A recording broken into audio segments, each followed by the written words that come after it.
60페이지 이번에 상대 습도의 변화에 대해 거기다 별표 쳐놓고요. 상대 습도를 변화시키는 요인은 이제 두 가지가 되겠어요. 기온하고 실제 수증기량 두 개 됐죠. 아까 전에 우리 말씀드렸지만 불포화 상태를 포화 상태로 만들 때 기온을 낮추거나 실제 수증기량을 증가시키거나였잖아요. 그러니까 수증기를 공급하거나. 그러니까 상대 습도를 결정하는 요인도 마찬가지죠. 포화 수증기량을 증가시키기 위해서는 기온을 변화시켜야 될 거고, 그 다음에 실제 수증기량을 공급할 때는 수증기를 직접적으로 공급하면 되겠죠. 그래서 실제 수증기량이 많을수록, 그 다음에 기온이 낮을수록 상대 습도가 높아진다. 여기다 이제 밑줄에 놓으실까요?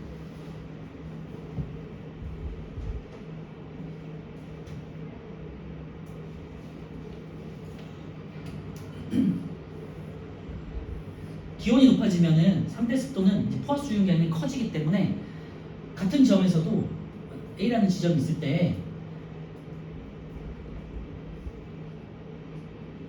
A라는 지점이 있을 때 얘를 기온을 낮췄어요. 수평 이동해가지고 왼쪽으로 이동했어. 냉각시켰어. 그러면은 포화 수증기량 곡선에 가까워지잖아요. 그치? 그러니까 기온이 낮으면 어떻게 돼요? 상대 습도가 높아지는 거죠. 그죠? 왜냐면은 실제 수증기량은 동일한데 포화 수증기량이 감소하니까. 그런데 만약에 기온이 높아져요. 그러면은 담을 수 있는 물그릇이 커지는 거잖아요. 수증기량을 더 많이 포함할 수 있으니까 기온이 올라가면은, 그러니까 따뜻해지면은 어떻게 돼요? 같은 지점에서는 기온이 올라가면은 상대 습도가 더 낮아지겠죠. 더 건조해진다는 소리가 되겠죠. 그렇죠? 그래서 원이 이제 오른쪽이 되겠죠. 실제 수증기량이 일정할 때는요, 기온이 상대 습도를 결정해줘요. 그래서 이건 오른쪽이에요 지금.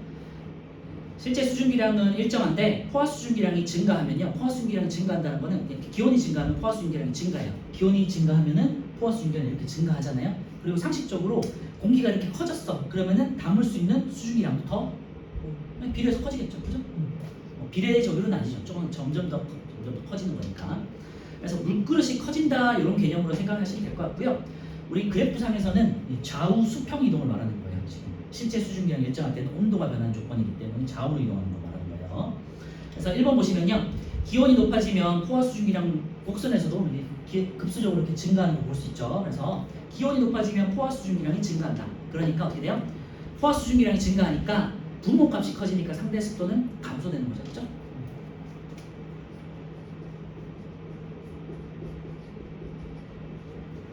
상대 습도는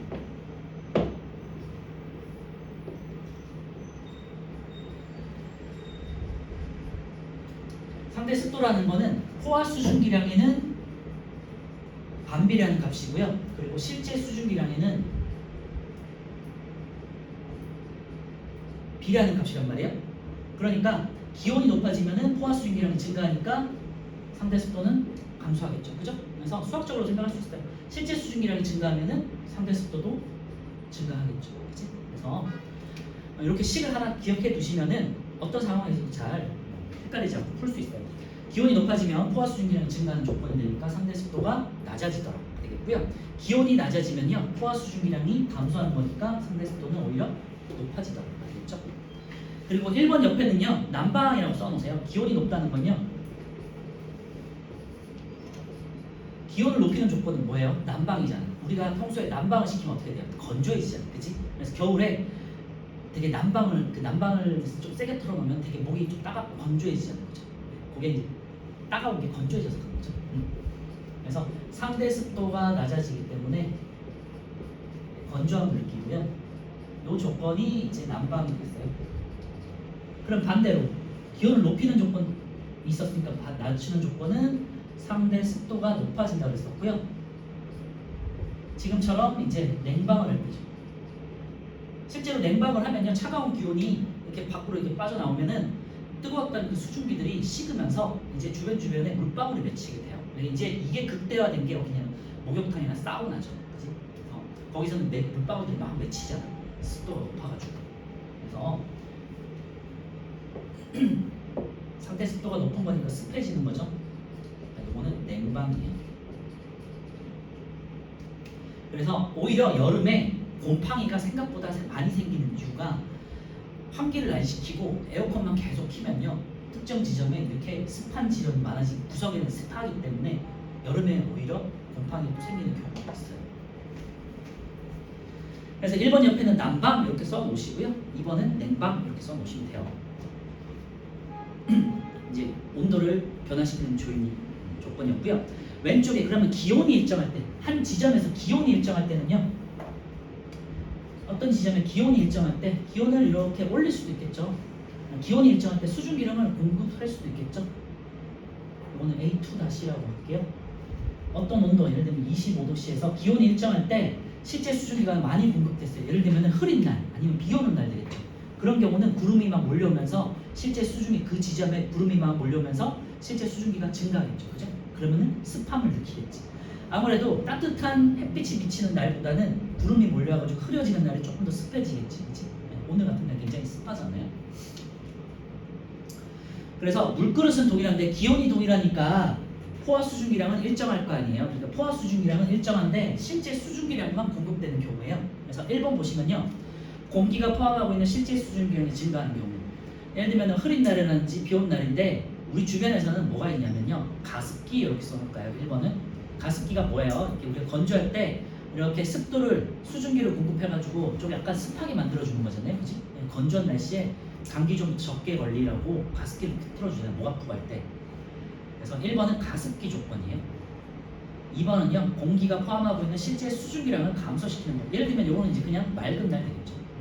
2번은 그러면 맑은 날 이렇게 쓰시면 되겠죠. 이제 구름이 껴있다가 갑자기 이제 해가 쨍쨍하게 해졌어요. 그럼 갑자기 이제 따뜻함을 느끼면서 조금 건조해지는 걸 느끼거든요. 기분이 좋아지잖아요. 그게 습도가 낮아지면서 그런 현상이라고 생각하시면 돼요. 자, 그래서 다시 한번 정리할게요. 상대 습도라는 식을 잘 기억해 두시고요. 상대 습도는 포화 수증기량 분의 실제 수증기량 곱하기 100이니까 100을 지우고 상대 습도는 포화 수증기량에는 반비라는 값이고 실제 수증기량은 B라는 값이야. 그지? 그래서 기온이 만약에 변하는 조건이에요. 그러면은 포화 수증기량이 변하는 거니까 분모 값이니까 상대 습도는 반비란다는 거고 실제 수증기량 공급되면 바로 직접적으로 이제 B라는 값이 되겠죠. 자, 오른쪽에 플러스 강의에 2번하고 3번을 볼게요. 상대 습도가 100%인 경우도 있어요. 이제 물방울로 맺히는 경우죠. 사우나 생각하시면 돼요. 포화 상태일 때 포화 수증기량과 실제 수증기량이 같다는 거고요. 현재 기온과 있을 점이 같아서 물방울을 맺히는 거죠. 그리고 공기의 상태가 포화 수증기량 곡선 상에 있을 때라고 이제 다양하게 해석할 수 있다는 거고요. 밑에 밀폐된 방안에서 상대 습도를 변화시킬 때 난방을 할 때 동그라미 쳐놓고요. 난방은 기온이 상승하는 조건이죠. 기온이 상승하니까 그 어떤 특정 기온에서의 포화 수증기량이 증가할 거고요. 그럼 상대 습도는 낮아지겠죠. 밑에 냉방 보시면요. 냉방 동그라미 해놓고요. 아까 말씀드렸지만 기온이 하강하면요. 포화 수증기량이 감소하는 거잖아. 그러면은 상대 습도는 높아지겠죠. 밑줄 해놓으시면 돼요. 오른쪽에 8번 같이 볼게요. 밀폐된 방안에서 난방을 할 때 상대 습도에 대한 설명이고요. 수증기량은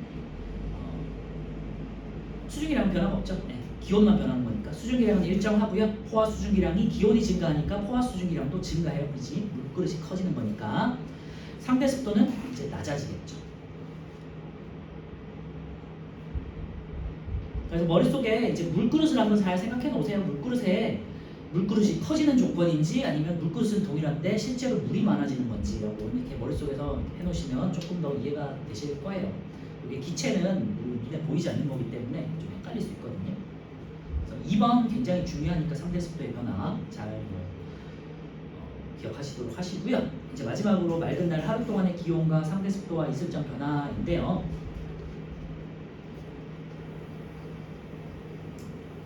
아까 보시면 기온하고 상대 습도는 반비례하잖아요. 그치? 기온이 올라가면 포화 수증기량 증가하면서 상대 습도가 낮아진다고 했잖아.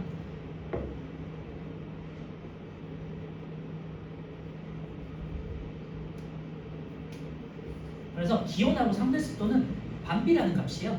기온이 높아지면 상대 습도는 낮아지고 기온이 낮아지면 상대 습도는 높아져요. 그러니까 우리 그래프를 볼 때 하나는 위로 올라가 있으면 하나는 내려가 있어요. 항상 그래프에. 그래서 그냥 기온이 제일 높은 시점이 언제요? 보통 오후 한 2시 정도 되잖아요. 그치? 12시에서 2시 사이잖아. 2시라고 해볼게요. 2시를 딱 보시고 일단 시간을 먼저 봐. 시간을 보시고 여기 책에 12시라고 있나? 12시라고 할게. 12시라고 하시고 제일 높게 돼 있는 게 기온이야. 그럼 기온을 먼저 찾았죠? 그래서 기온에 대해서 반비례하는 그래프 이게 상대 습도예요. 그죠? 이렇게 찾으면 쉽게 찾을 수 있고 마지막에 제일 아래쪽에 있는 게 이슬점이에요. 어떤 시점에서 어떤 그 지역에서는 실제 수증기량이 크게 변할 일은 많이 없잖아요. 그러니까 기온은 변하더라도 실제 수증기량은 거의 일정하기 때문에 이슬점은 항상 거의 일정해요. 얘가 이슬점인 거잖아요. 실제 수증기량은 위아래로 조금만 변하는 거니까 거의 이슬점은 동일하단 말이에요. 그래서 그리고 이슬점은 기본적으로 가장 낮은 값이잖아. 온도 중에서. 그래서 항상 낮게 형성이 돼요. 그래서 이 세 가지를 이제 지우고 이제 질문하는 문제들이 많은데 쉽게 찾을 수 있겠죠. 일단 12시를 찾아. 낮 12시. 제일 높은 건 기온, 반비례하는 거는 3대 습도. 그리고 제일 낮은 건 이슬점. 이렇게 찾을 수 있겠죠. 그런데 그냥 상식적으로 생각해 보세요. 이제 이건 맑은 날이야. 근데 구름이 몰려오면서 비가 오기 시작해요. 어떻게 될까요? 이슬점이 올라가겠죠? 그죠? 실제 이슬점을 결정하는 건 실제 수증기량이니까 이슬점이 조금 올라갈 거예요. 그리고 이슬점은 근데 큰 변화가 없기 때문에 그렇지만 어떻게 돼요? 비가 오면요 기본적으로 상대 습도가 이렇게 올라가겠죠. 그지? 그래서 이렇게 돼 있다가 상대 습도가 어느 순간 이렇게 올라가는 지점이 있다. 그러면 그 지역은 흐리거나 비가 온다. 이렇게 해석할 수 있는 거죠. 이런 건 이제 오른쪽에 있으니까 한번 볼게요. 4번에 비 오는 날의 상대 습도라고 해서 있거든요. 비가 오면 맑은 날보다 공기 중에 이제 실제 수증기량이 많아지는 거죠. 그러니까 위아래로 이제 위로 이제 그래프가 형성이 되겠죠. 이쪽으로 올라가는 조건이 되겠고요. 수직으로 상대 습도가 높아지니까 상대 습도가 높으면요 증발이 잘 일어나지 않는다 돼 있고 밑에 이제 그래프 보시면요 기온하고 상대 습도를 비교해 보시면 상대 습도가 기온보다 높아지잖아요. 비 오는 날에서는 그치? 습도가 굉장히 높아졌다는 걸 알 수 있고요. 상대 습도가 한 90% 이상 비가 오니까 물방울이 많고 수증기도 많고 하니까 그래서 상대 습도가 굉장히 높아지는 지점에서는 구름이 껴서 흐리거나 아니면 비가 온다라고 생각할 수 있겠죠. 그리고 5번 보시면요 안개가 새벽에 잘 생기는 까닭 보시면요 새벽에는 지표면이 냉각되면서 뭐예요? 이 그래프상에서는 A가 A-가 되는 조건이 되겠죠. 이슬점이 점점 가까워지는 거죠. 그치? 그러니까 이제 응결이 잘 돼서 안개가 만들어지는 거고요. 액화 현상이죠. 수증기가 물방울이 되는 액화 현상은 안개, 김, 그 다음에 구름, 그 다음에 이슬 이런 것들이 해당돼요. 그래서 이슬이 생기는 현상이랑 안개가 생기는 현상이랑 똑같은 거예요. 기온이 낮아져가지고 물방울이 응결되는 거. 그래서 왼쪽에 다시 한번 정리하면요. 1번에 기온은 14에서 15시경 가장 높고요. 4, 5시경이 가장 낮다. 그러니까 대낮에 가장 높다는 거 생각해 주시면 될 것 같고요. 상대 습도는 반대로 공기 중의 수증기량이 일정하면 기온은 높을수록 부하 수증기량은 증가하기 때문에 상대 습도는 낮아진다. 밑줄만 해놓으시면 되겠고, 그죠? 방금 설명했죠? 이슬점은 거의 일정해요. 왜? 이유만 아시면 돼요. 실제 수증기량이 거의 변화가 없기 때문이다. 맑은 날은 하루 동안 공기 중에 포함된 수증기량의 변화가 거의 없죠. 구름이 와가지고 갑자기 수증기를 증가시키는 요인이 아니기 때문에 이슬점은 동일하다라는 거죠. 자, 오른쪽에 9번, 10번 한번 풀어볼게요.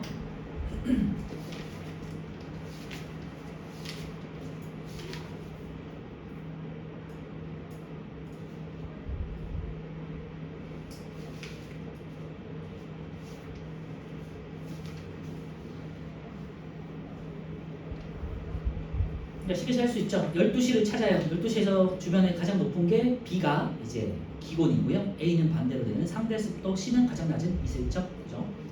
자, 10번은요. 맑은 날 기온은 4, 5시경, 4, 5시경 아니죠. 가장 낮고 기온은 4, 5시 새벽이죠. 새벽 4시에서 5시경이 가장 낮고요. 오후 2, 3시경이 가장 높다. 맞네요. 네. 맑은 날에는 기온이 높을수록 상대 습도 낮아지니까 X. 3번은 맑은 날 이슬점의 변화가 거의 없는 까닭은 공기 중 수증기량의 변화가 일정하기 때문에 OXO가 되겠죠? 자, 넘겨주시고요. 방금 했던 거 한번 문제 풀어볼게요. 68페이지 8번부터 17번까지 한번 풀어볼게요. 수증기 문제를 풀 때는요. 공기가 얼마가 있는지가 되게 중요해요. 만약에 3kg다 그러면 곱하기 3을 하셔야 되는 거고요. 그 다음에 500g이다 그러면은 곱하기 2분의 1을 해주셔야 돼요. 실제 수증기량.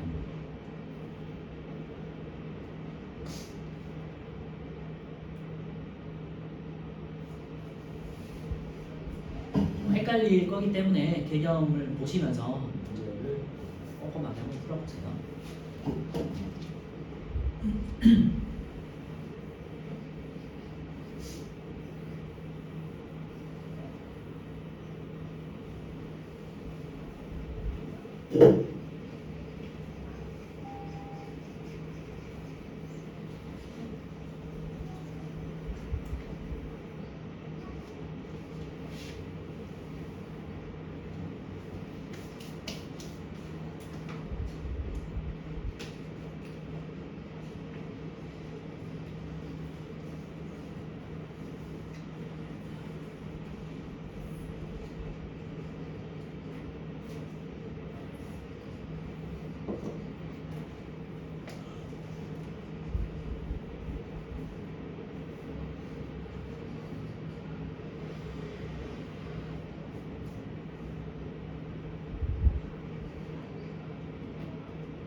천천히 같이 볼까요? 8번 상대수표에 대한 설명을 옳지 않은 것도 있는데 답은 일단 3번이고요. 답만 먼저 볼게요. 8은 3번, 9번은 1번, 10번은 3번, 11은 5번, 그 다음에 12는 10.6g, 13은 2번, 14는 4번, 15는 1번, 16은 디귿, 17은 5번이에요. 자, 8번은요. 3번이고요. 실제 수증기량이 일정할 때 기온이 높을수록 상대습도는 높다 그랬는데요. 기온과 상대습도는 반비례한다고 그랬잖아요. 그러니까 기온이 높을수록 상대습도는 낮아진다. 자, 8번에 3번. 자, 9번은요. 공기의 상대습도 그래프상에 가까울수록이죠. 그러니까 A가 가장 크죠. 100%가 되겠고요. 그 다음에 A, B, C, D, E가 되겠죠. 9번에 1번. 10번은요. 기온이 10도씨인 공기 500g이에요. 그러니까 0.5kg니까 곱하기 2분의 1을 해줘야 돼요. 수증기 1.9g. 이제 곱하기 2를 해서 3.8 이렇게 해도 되겠죠. 계산할 때는 3.8g이 들어있는 거예요. 1kg당에는. 그래서 1kg에 3.8g이 들어있어.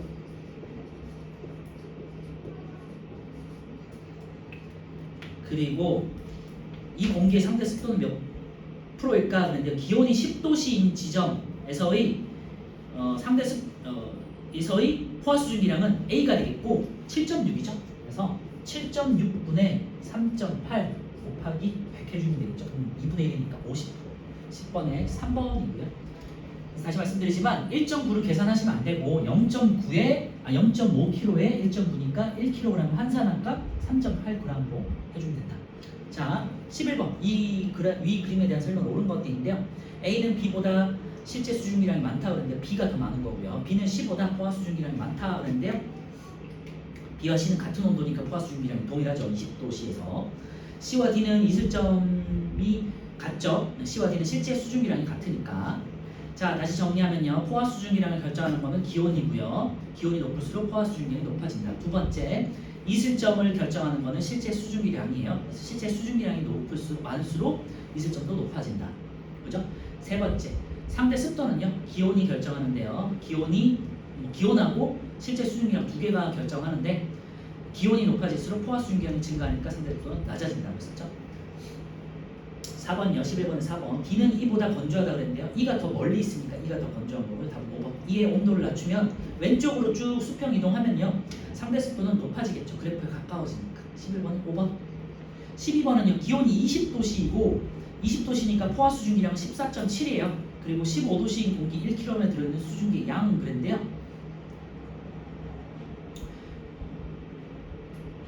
이슬점이 15도씨인 거는 이제 10.6이 되겠죠. 그래서 22번에 10.6 그대로 찾으시면 되고요. 13번에 기온이 30도씨 그러니까 27.1이에요. 포화 수증기량이. 근데 3kg에 수증기가 31.8이잖아요. 그러니까 이런 거를 환산을 잘해야 되는 거죠. 3kg에 31.8g이고요. 그러면 1kg에는 3을 나눠서 10.6g이 들어있네요. 그런데 기온이 30도씨니까 30도씨에서의 포화 수증기량을 찾아. 그럼 27.1에다 동그라미 해야겠죠. 27.1 분의 현재 10.6g 있는 거니까 곱하기 100을 하시면 되겠고요. 약 한 30 몇 프로 되겠죠. 그래서 13번에 2번.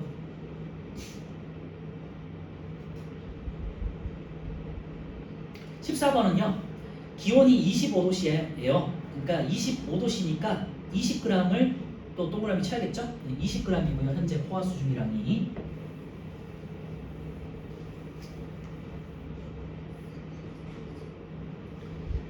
그리고 상대 습도가 80%예요. 이번에는. 몰라. x 곱하기 100이 80%야. 그러면은 여기에는 x는 16g이라는 거죠. 공기 2kg의 기온을 10도씨로 낮췄을 때 응결량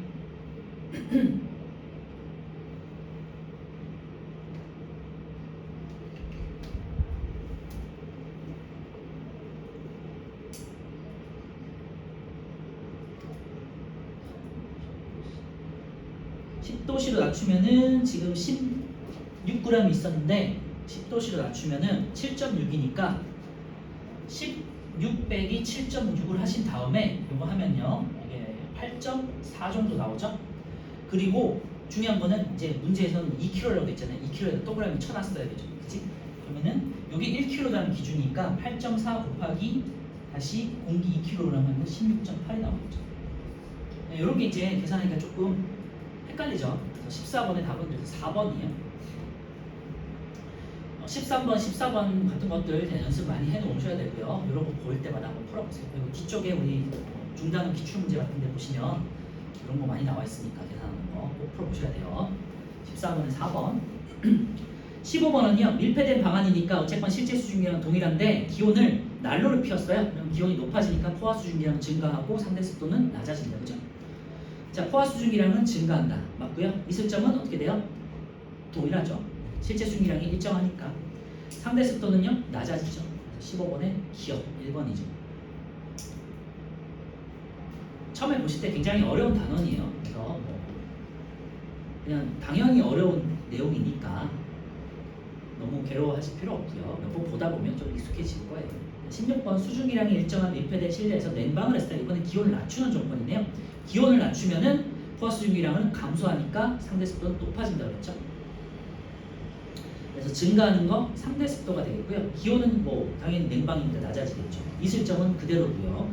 포화 수증기량은 어떻게 돼요? 낮아지겠죠. 그래서 문제 풀 때 기온과 포화 수증기량은 같은 거라고 생각하시면 돼요. 그렇죠? 기온이 증가하면 포화 수증기량도 증가하고 포화 수증기량이 증가했다고 하면 기온이 높아지는 거예요. 이런 식으로. 17번은요. 아까 말씀드렸지만 12시를 찾아야 12시에서 가장 높은 B가 기온, 그 다음 반대되는 A가 상대 습도, 가장 낮은 C가 있으겠죠. 답은 5번이고요. 하루 중 값의 변화가 가장 크게 나타나는 것은 A, B겠죠. 네. 반대로 5번의 하루 중 값의 변화가 가장 작게 나타나는 것은 있을 점이다. 뭐 이렇게 바꿀 수 있겠고요. 뭐 당연히 2번은 비교적 맑은 날의 그래프이고 기온이 높아지면 상대 습도는 낮아지고 상대 습도가 가장 낮을 때는 기온이 높을 때니까 17번에 5번. 자, 62페이지 다시 돌아오시고요. 이번에 구름 한번 볼게요. 구름은 수증기가 응결해가지고 그러니까 물방울들이 공기 중에 떠 있는 게 구름이라고 생각하시면 돼요. 그래서 수증기를 먼저 배운 다음에 수증기가 응결해서 생긴 구름을 이제 배우고 구름에서 떨어지는 게 이제 비잖아요. 그래서 구름하고 강수 이렇게 이제 배우시는 거예요.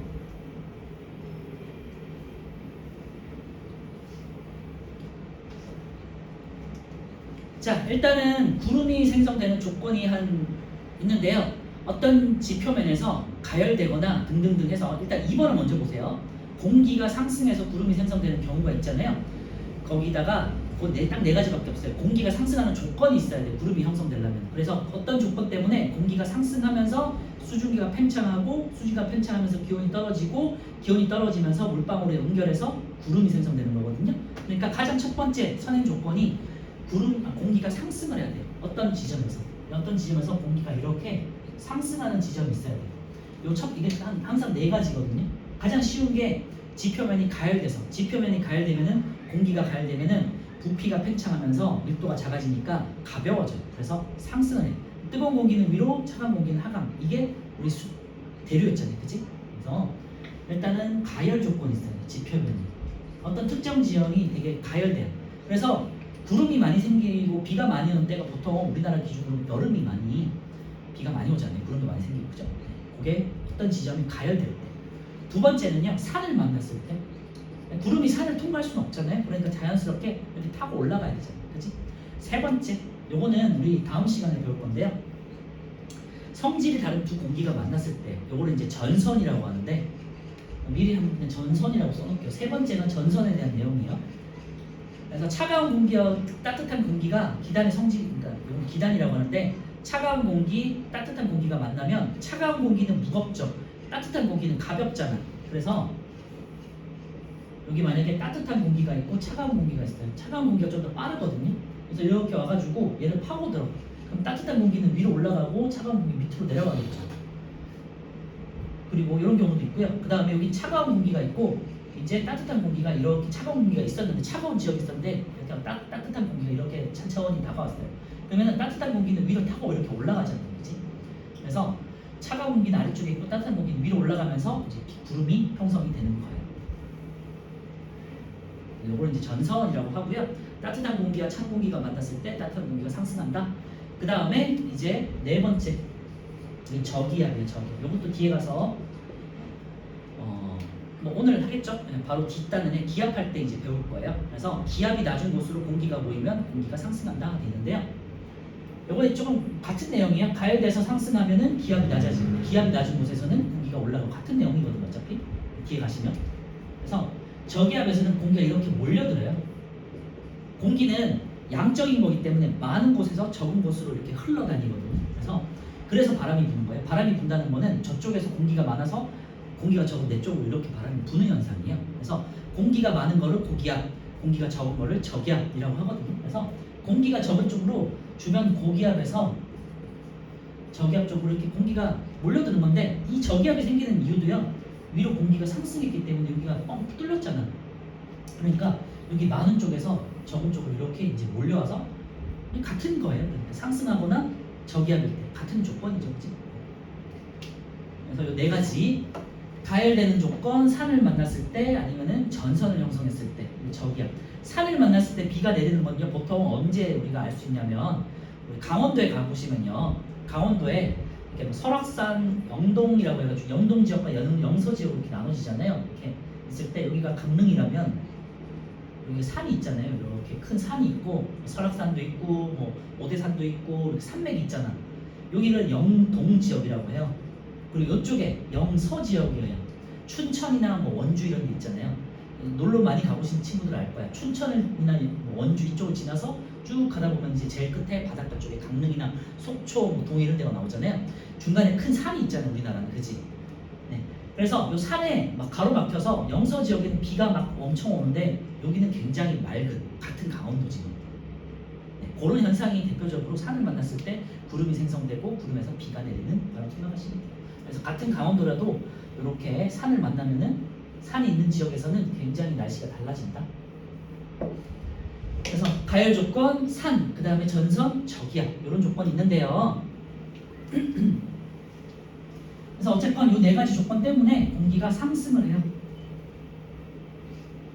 자, 첫 번째 공기가 이렇게 네 가지 조건 때문에 어떤 지점에서 가열이 됐다고 쳐요. 그럼 공기가 이렇게 이제 상승을 해요. 이렇게 첫 번째 이제 상승,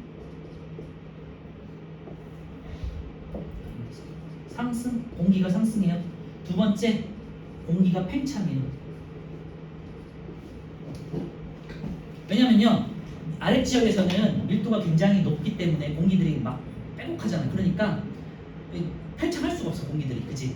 그래서 모여들기 때문에 계속해서 모여들잖아요. 여기 주변에서 이렇게 모여들잖아요. 그러니까 여기는 굉장히 압축돼 있어요. 공기들이 눈에 보이진 않지만. 그런데 이 위로 올라갈수록 공기의 밀도가 낮아지잖아요. 그러니까 자연스럽게 올라가면서 또 기온이 낮기 때문에 이렇게 점점점 낮아지기 때문에 공기가 이렇게 팽창을 해요. 이렇게 가열된 공기가 또 팽창하기도 하고. 그래서 상승해요. 그러면은 이제 팽창을 해요. 팽창을 하면요 열이 공급되지 않는데 부피가 이렇게 팽창하면은 더 이상 열이 그러니까 거기에 이제 부피가 팽창했는데 열은 공급되지 않으니까 요 안에 있는 입장에서는 기온이 내려가겠죠. 그죠? 더 이상 열이 공급되지 않으니까. 그래서 기온이 하강해요. 요거를 우리가 이제 단열 팽창이라고 해요. 책에는 이제 단열 팽창이라고 쓰였는데 열이 공급되거나 빠져나가지 않는 차단된 조건의 뜻이에요. 그래서 기온이 하강해요. 기온이 하강하면 어떻게 돼요? 우리 아까 전에 포화 수증기랑 곡선에서 기온이 하강해. 그러면은 이슬점에 도달하겠죠. 그래서 이슬점에 도달해요. 이슬점에 도달했다는 건 공기가 응결된 거고요. 그러면은 응결됐으니까 이제 물방울들이 모여서 구름이 형성되는 거죠. 그래서 네 가지 꼭 기억하셔야 돼요. 구름 빼고 공기 상승, 공기가 팽창해, 공기가 상승해, 이렇게 모여들어서 공기가 상승해, 그럼 공기가 팽창해, 그럼 기온이 떨어져. 그러면서 물방울이 이슬점에 도달하면서 물방울이 응결되면서 구름 생성. 아시겠죠? 네 가지. 자, 공기가 상승하면서 팽창, 그다음 기온이 하강, 이슬점 도달, 물방울 응결. 그게 구름이야. 알겠죠? 그래서 물방울들이 모여 있는 게 구름이에요.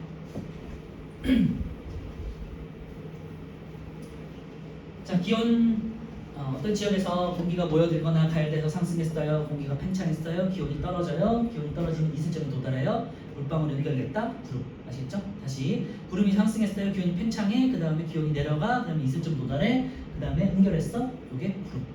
다시 공기 상승했어. 단연 팽창했어. 기온이 내려가. 그 다음에 이슬점 도달했어. 물방울이 응결했어. 모이면 구름. 아시겠죠?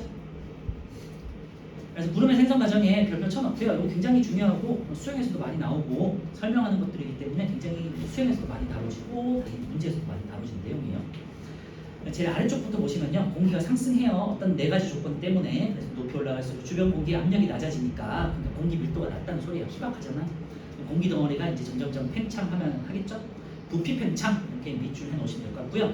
두 번째 단열 팽창. 공기 덩어리가 단열 팽창하면서 주변의 공기를 밀어내고 열을 소모하면서 기온은 낮아지겠죠.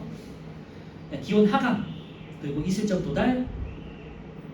그래서 오른쪽 보시면 공기 덩어리가 기온이 낮아서 이슬점에 도달하면 수증기가 응결한다. 밑줄만 해놓으시면 될 것 같고 이슬점에 도달했으니까 포화 상태가 됐잖아요. 포화 상태가 됐으니까 물방울들이 이제 응결되기 시작하겠죠. 그래서 기온이 낮아지면 낮아질수록 물방울이 생성되는 응결량은 더 많아지겠죠. 자, 마지막으로 구름 생성, 수증기가 응결하여 생긴 작은 물방울이나 얼음 알갱이가 모여서 구름이 된다.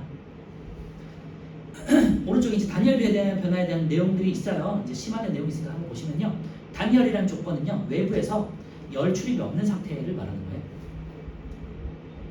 그래서 만약에 팽창할 때 이제 열을 써먹어 버리니까 기온이 하강하겠죠. 입자들은 덜 충돌하게 되겠고, 그러니까 열이 덜 발생하겠죠. 만약 단열 압축한다면 공기가 압축이 되면요, 그 안에 있는 입자들은 계속해서 부딪히면서 충돌 횟수가 증가하니까 열은 기온이 올라가겠죠.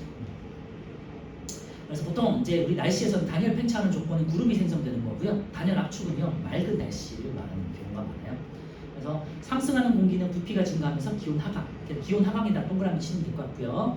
오른쪽에는 하강하는 공기, 이렇게 내려오는 공기는 이제 밀도가 점점 높아지기 때문에 부피는 감소하고 기온은 상승에다 동그라미 치면 되겠죠.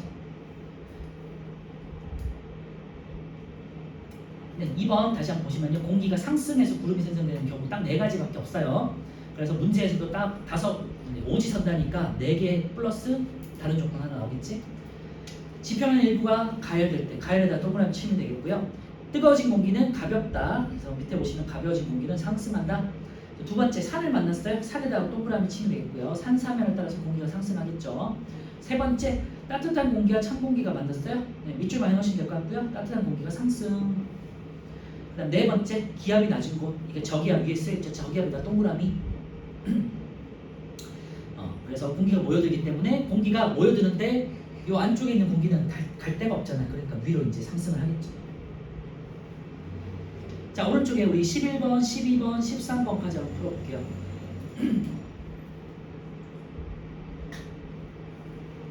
푸시면서 플러스 강에 있는 3번 구름 입자와 빗방울의 크기를 한번 그냥 읽어만 보시면 될 것 같아요.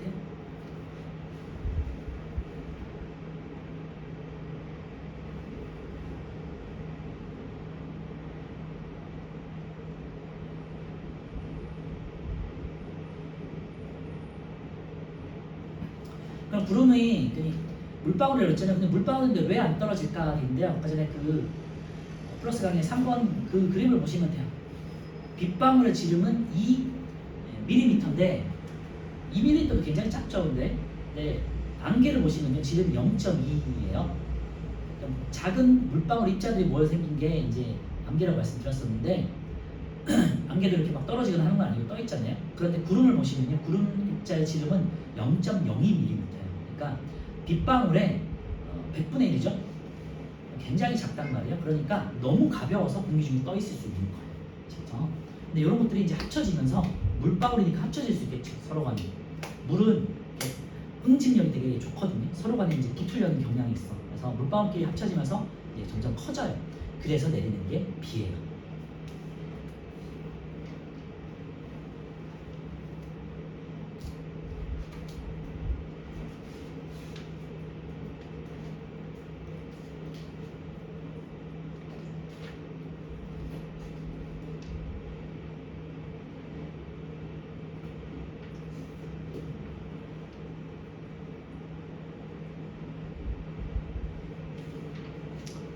오늘 시험은 일단 이제 구름하고 강수 그 파트를 볼 거니까 요 지금 하는 거를 잘 보시면 돼요.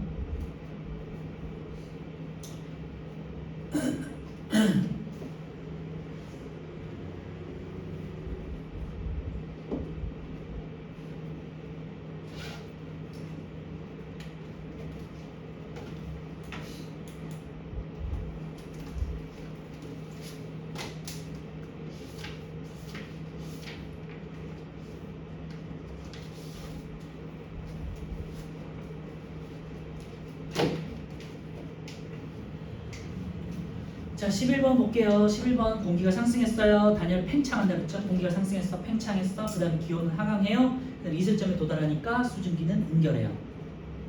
12번은요. 주변의 기압이 이제 상승할 때까지예요. 주변의 기압은 낮아져요. X. 기압이 높아진다면요. 공기 밀도가 높다는 소리고요.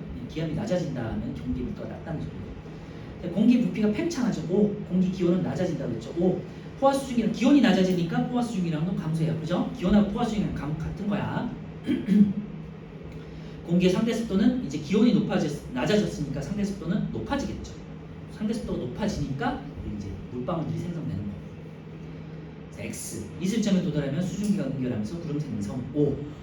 13번에 구름 생성되는 경우 4가지. 지표면이 가열될 때, 그 다음에 찬 공기, 따뜻한 공기 만나면 따뜻한 공기가 상승, 그 다음에 산을 만나면 올라가겠죠. 네, 기압이 낮은 곳으로 공기가 모여 저기압 조건. 자, 왼쪽에 이제 구름의 모양 보시면요. 구름은요, 이제 높이 치솟는 적은형 구름이 있고요. 적운에서 운자가 구름 운자고 적자가 쌓이다라는 뜻이에요. 그래서 빵처럼 생긴 구름들 있잖아요. 여기 보시면 높이 이렇게 흰 구름이 쫙 생기잖아. 이런 게 적은형이고요. 이런 구름들은 딱 봐도 구름의 두께가 되게 두껍잖아요. 그러니까 보통 소나기가 많이 내려요. 그래서 위로 솟는 모양이고 강할 때 생성되는데 공기 상승이 강할 때 위로 좀 치솟겠죠. 소나기 여기다 밑줄에 놓으시면 돼요. 적은형은 수직형 구름을 말하는 거고 소나기가 내린다. 그 특정 지역의 좁은 지역에 소나기가 내리는 거고요. 뒤에 가면 또 날씨할 때 나오니까 보시도록 하시고, 층운형은요, 우리 층자는 넓게 퍼지는 걸 층자라고 하죠. 몇 층, 2층, 3층 이렇게 할 때처럼 넓게 수평적으로 펴지는 걸 말하는 거예요. 층운형 구름은 수평이에요. 그래서 적운형 옆에는 수직, 그리고 층운형 옆에는 수평 이렇게 써놓으시면 될 것 같고, 좀 맑은 날 이런 구름이 많이 생기죠. 맑다기보다는 조금 보통 때 옆으로 퍼지는 모양이고요. 공기 상승이 약할 때 이제 약하니까 그냥 천천히 옆으로 퍼지겠죠. 이런 비는요 이슬비가 내려요. 어제 같은 경우는 비가 굉장히 많이 왔잖아요. 이런 경우는 적은형 구름이 형성됐을 때 소나기면서 계속 많이 왔던 거고, 오늘은 비가 좀 적게 이슬비처럼 내리는 거잖아요. 그래서 오늘 같은 날이 이제 층운형 구름이 형성돼 있겠죠. 그래서 지속적인 비 있는데 이슬비 생각하시면 돼요. 자, 오른쪽에 14번 보시면요. 요거는 딱 봐도 이제 빵처럼 생긴 높이 치솟은 적은형이죠. 그리고요, 상승이 강할 때 생성되고요. 소나기성이다. 이렇게 그럼 같이 외우시면 돼요. 적은형, 그리고 소나기, 층운형, 이슬비.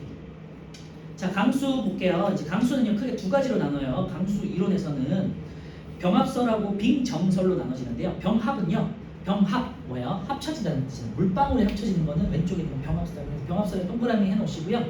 오른쪽은 빙정설이잖아요. 빙정은 뭐냐면 얼음이에요. 얼음.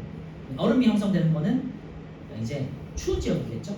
그래서 빙정설 동그라미 쳐놓으세요. 그래서 병합설은 따뜻한 지역, 열대나 온대 지방이고요. 오른쪽에 있는 빙정설, 네, 딱 봐도 빙정, 얼음이 생성되는 곳은 추운 지역, 고위도 지방이겠죠. 그래서 문제에 열대나 저위도라고 표현될 수도 있고, 그냥 그림만 주어지고 그냥 이렇게 0도씨 아니면은 마이너스 40도씨 이렇게 숫자만 주어질 때도 있어요. 그래서 그림이나 이런 조건을 보시고 요거는 그냥 병합이겠지 아니면 요거는 빙정이겠지를 판단하실 수 있어요. 왼쪽 보시면요, 제일 높은 곳에서 0도씨야. 그러니까 굉장히 지표면 쪽에는 따뜻하다는 소리잖아요. 따뜻한 건 덥다는 소리예요. 높이 올라가면 올라갈수록 기온이 낮아지는데 제일 높은 곳이 0도씨밖에 안 되니까, 그러니까 얼틈이 없죠. 계속 영상이니까, 그치? 그래서 공기 입자들이 계속해서 상승하면서 이제 수증기가 응결돼가지고 작은 물방울들이 위에서부터 합쳐지겠죠. 합쳐지면서 점점 무거워지면 어떻게 돼요? 이제 밑으로 떨어지겠죠. 그래서 구름의 붓은 보시면요 물방울로 되어 있고 강수 과정은 크고 작은 물방울들이 입출하세요. 네, 서로 부딪히면서 합쳐져서 점점 커진다. 이게 병합설, 말 그대로 병합이죠. 물방울들이 합쳐진다.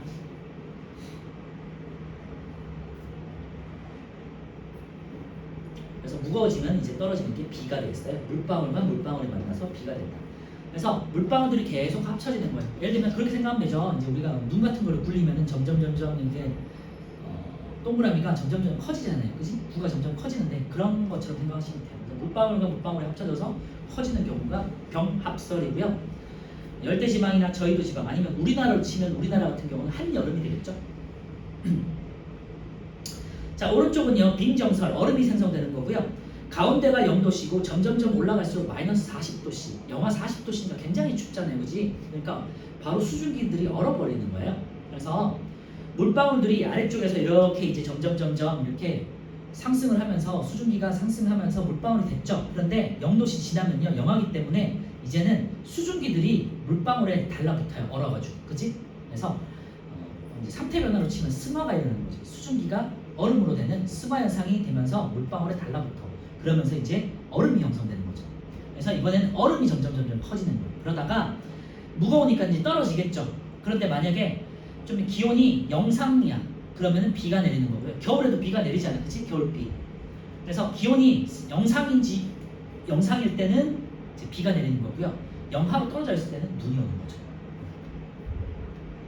우리나라로 치면 한겨울이 되겠죠. 그래서 영하 40에서 0도씨 구간은요 물방울에서 증발한 수증기가 얼음 알갱이에 달라붙어서 여기다 밑줄하시면 되겠죠. 얼음 알갱이 커지고 얼음 알갱이 수증기가 달라붙는 승화 때문에 생기는 거예요. 무거워져서 떨어지면 눈, 떨어지다 녹으면 비. 그래도 비 중에서도 차가운 비가 되겠죠. 자, 오른쪽에 15번 1번 볼게요. 구름의 전 구강이 물방울로 되어 있다. 이건 병합설이고요. 물방울과 얼음이 보이면 빙정설이에요. 중위도나 고위도 춥잖아. 그러니까 빙정설. 열대지방 덥잖아. 그러니까 병합설. 크고 작은 물방울들이 합쳐지는 거는 병합설. 수증기가 얼음 알갱이, 얼음 나왔으니까 빙정설. 이런 식으로. 어렵진 않을 거예요. 자, 넘겨서요. 18번부터 28번까지 한번 풀어볼게요.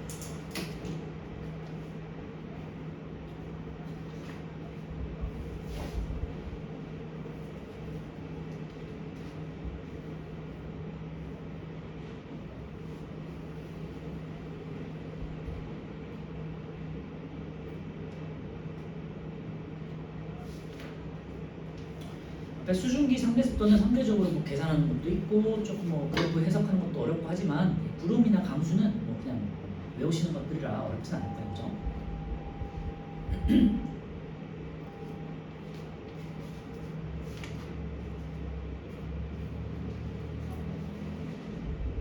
21번은 그냥 넘어가세요. 이따가 21번, 22번은 넘어가세요. 이따가 실험 설명하면서 다시 말씀드릴게요.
자, 답 먼저 볼게요. 18번은 4번이고요. 19번은 3번, 20은 3번이고요. 21, 22는 이따 같이 보도록 하고 23은 3번, 24는 3번, 25는 4, 26, 4, 27, 3, 28, 3이고요.